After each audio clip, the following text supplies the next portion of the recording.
Спорттук оюндар кайрадан кайтып келди. UFC бокс футбол. Эгер сиз көп акча иштеп тапкыңыз келсе, анда мелбет аркылуу табыңыз. Эң мыкты коэффициенттер сиздерди күтүүдө. KGTime промокод аркылуу 1000 сомго ээ болуңуз. Ысык көл облусунун губернатору авария болду. Өкмөттүн Ысык көл облусундагы ыйгарым укуктуу өкүлү Элчибек Жантиев жол кырсыгынан кийин ооруканага жаткырылды. Бул тууралуу Турмуш басылмасы жазып чыкты. Маалыматка караганда, кырсык 23 ноябрда эртең менен Бишкек-Торгар жолунун 156-чакырымында болгон. Toyota Land Cruiser Prado унаасынын айдоочусу Ак Суу районунун 24 жаштагы тургуну башкаруусун жоготуп, унаа оодарылып кеткен. Унаанын ичинде отурган облус жетекчи Жантаев жаракат менен балыкчы шаардык ооруканасына жаткырылды. Бул факт балыкчы шаардык ички иштер башкармалыгынын КЖБР не катталып, соттук медициналык экспертиза дайындалды. Булак аргумент кейжи. Өмүрбек Текебаев кайра депутаттык мандатынан ажыратылышы мүмкүн. Жогорку соттун жакында эле парламентке кайткан Текебаевдин мандатынан ажыратылышы боюнча соттун чечими тууралуу кенен маалымат эртең берилерин айтышты. Бишкек шаардык административдик соту Өмүрбек Текебаевди жогорку кеңештин депутаты мандатынан ажыратуу чечимин кабыл алды. Бул тууралуу жогорку соттун маалымат кызматы билдирди. Буга чейин активист Темирлан Ормоков Текебаев мыйзамсыз түрдө мандатын кайтарып алганын айтып сотко кайрылган. Бүгүн административдик сот Ормоковдун өтүнүчүн канааттандырганы белгиленди. Жогорку соттон бул чечим тууралуу кенен маалымат эртең берилерин билдиришти. Өмүрбек Текебаев коррупция беренеси боюнча соттолгондон улам ажыраган мандатын кайтарып алуу боюнча арызын берген. Буга ага карата чыккан өкүм жокко чыгарылып, ишти кайра башынан кароого жөнөтүлгөнү негиз болгон. Борбордук шайлоо комиссиясы саясатчынын арызын 15 октябрда канааттандырып, Текебаев кайра депутат болуп парламентке кайтып келген. Булак Спутник KG. Жеткинчекти сабады делген өгөй ата убактылуу кармоочу жайга киргизилди. Факты Жоруктар кодексинин 75 беренеси үй бүлөлүк зомбулук менен катталган баланын апасынан тосмо арыз түшкөн эмес. Сокулукта 6 жаштагы баласын сабоого шектелип милицияга жеткирилген өгөй ата убактылуу кармоочу жайга киргизилди. Бул тууралуу Чүй облустук ички иштер башкармалыгынан кабарлашты. Аталган факты Жоруктар кодексинин 75 беренеси үй бүлөлүк зомбулук менен катталган мурдараак өгөй атасы Сокулук райондук милициясына жеткирилген. Жеткинчектин апасы тосмо арыз жазган жок. Эгер келип түшө турган болсо, мыйзам алкагында каралат. Учурда сотко чейинки өндүрүш жүрүп жатат, деп белгилешти милициядан. Буга чейин баланын сабаганы боюнча маалымат соц тармактарга тараган. Жеткинчектин денесин көгөлө болуп, бети шишип кеткен. Ошондой эле көзүнө кан уйган. Таякталган баланын сүрөтү дагы жарыяланган. Маалыматта киши аялдын экинчи күйөөсү жана андан кош бойлуу экени айтылган. Бойдон түшүп калуу коркунучу болгондуктан ооруканада жатканы кабарланды. Сабалган 6 жаштагы наристе дагы ооруканада. Жаракатын аныктоо үчүн экспертиза дайындалган. Булак Спутник KG. Туратбек Мадылбеков президенттик башкарууга өтсө келечекке чекит коелу. Туратбек мырза, акыркы мезгилде неге дараметин билбей чоң кызматты көксөгөндөр көбөйдү? Мен жалпы жонунан 35 жыл мамлекеттик кызматта иштедим. Союз мезгилинде да, андан кийин да эмгектендим. Азыр терс көрүнүштүн баарын коом өзгөрдү деп коомго шылтап жатабыз. Чынында коом мынчалык тез өзгөрбөшү керек эле. Сыягы бийликтин салмагы кетип, куту кача баштады. Элдин бийликке болгон сый-урматы азайды. Мындай абалдын жаралышына жооптуу кызматтарга татыктуу адамдардын келбегени себеп болду. Акаевдин убагында дагы кызматка кадрлар тажрыйбасына, билимине жараша коюлбаганы элди ренжитип, нааразычылыкты күчөткөн. Тагыраагы лаборант деле министр болуп калды деп тепкичтерди басып, тажрыйба топтоо даярдыктары жокко чыккан. Кызматтык тепкичтерди басып өткүчө коррупция менен акча таап, даражалуу кызматтарды акчага сатып алсак болот экен деген көрүнүштөргө күбө болгонбуз. Мына ошол коррупционерлер бийликтин кутун качырды. Бакиевдин учурунда дагы райондук деңгээлдеги жетекчилер, миңдеген адамдар иштеген жооптуу кызматтарды башкарып, мамлекеттик кызматтын кадыр-баркын кетиришти. Ошондон уламбы акыркы 10-15 жылдан бери диплом алган балдардын баары акыбалдарына карабай министрдин орун басары, премьер-министр болом деген адат пайда болду. Мен жаштардан кызматты кызганып жаткан жерим жок. Ошол жооптуу кызматтын жоопкерчилигин түшүнбөй, кызматтын кадырын кетирип, кутун качырып жатышканын айтып жатам. Президенттик шайлоо болоору жарыялангандан бери эрте турган киши эле тактыны иңсеп каттала баштады. Бул адат дараметибиздин жоктугубу же акылыбыздын аздыгыбы?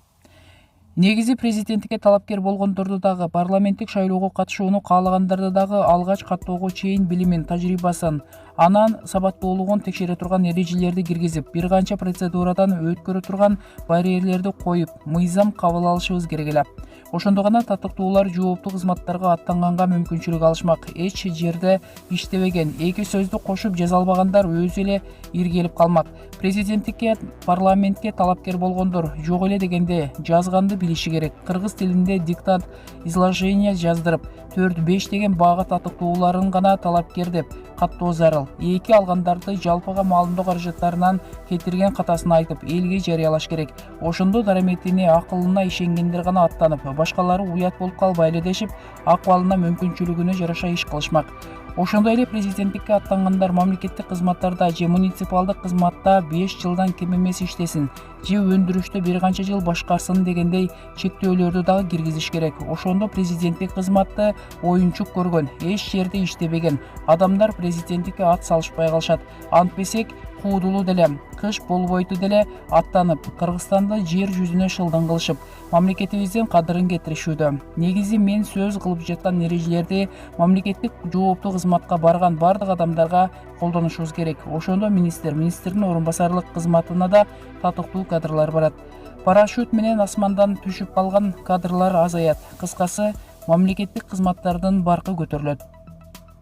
Президенттикке аттангандардын ичинен чыныгы күрөш кимдердин ортосунда болот деп ойлойсуз? Негизи күрөш 4 талапкердин Садыр Жапаров, Бактыбек Калмаматов, Канатбек Исаев, Адахан Мадымаровдун ортосунда болот. Жаңы бийлик келгени парламенттик башкарууну сындап, президенттик башкарууга өтүүнү каалагандар көбөйдү. Президенттик башкарууга багыт алсак, Текебаев айткандай 30 жыл артка кетебизби же тескерисинче өнүгүүгө багыт алабызбы? Чынын айтсам, супер президенттик башкаруу биринчи президенттик башкаруу деп келет. Акырындык менен супер президенттик башкарууга өтөт. Аны Акаев, Бакиев, Атамбаев, Жээнбеков да көрсөттү. Анткени парламент президенттин ыгынан чыкпай, каяша кыла албай калса, башка жүздөгөн мамлекеттик кызматтын баары президенттин ыгынан чыкпай калат. Ошон үчүн парламенттик башкаруудан өтөрү жок. Кыргызстанда 2010-жылы жаңы конституция жазылып, парламенттик башкарууга өттүк. Ошондо да аралашма башкаруу болду. Аралашма башкаруу системасы да 2 эле жыл болду. 2013-жылдан баштап Атамбаев бүт бийликти мыйзамсыз узурпация кылып, жогорку кеңештен колу бутун бурап, айрым мыйзамдарга өзгөртүү киргизип, президенттик бийлигин күчтөндүрдү. Андан кийин супер президенттик башкаруу орун алды. Мен кыргыз элин табиятына парламенттик башкаруу туура келет деген ойдомун. Анткени кыргыздарда ханды эмес, бийди көргөн. Орчундуу маселелер боюнча ийри отуруп, түз чечимдерди кабыл алып, парламенттик башкаруу сыяктуу ыкма менен бир канча кылым жашашкан. Бул жерден мен Текебаевдин айтканын колдойм.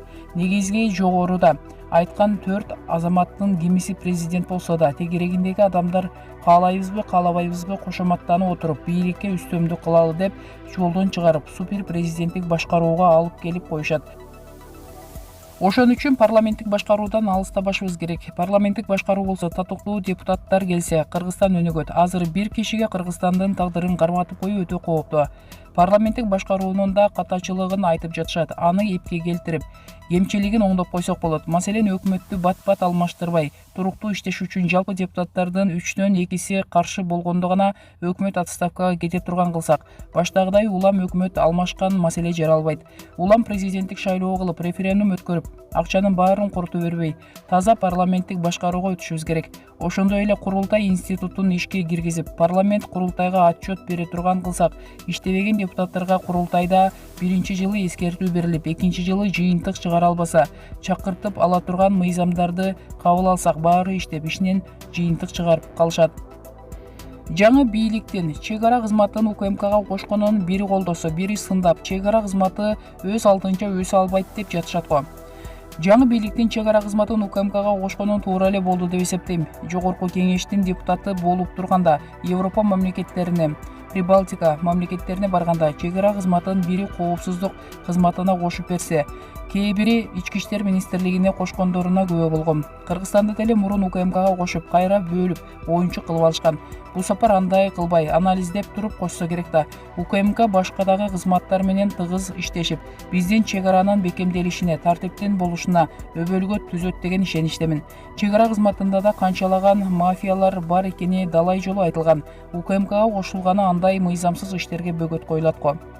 Туратбек агай, жаңы конституциянын долбоору талкууга түшөр замат каршы негативдүү пикирлер көп айтыла баштады. Конституциянын долбоору менен таанышып барактап чыктыңызбы? Окуп чыктым. Чынын айтсам, ренжитти. Бул конституция Кыргызстандын өсүп өнүгүшүнө өбөлгө түзөт.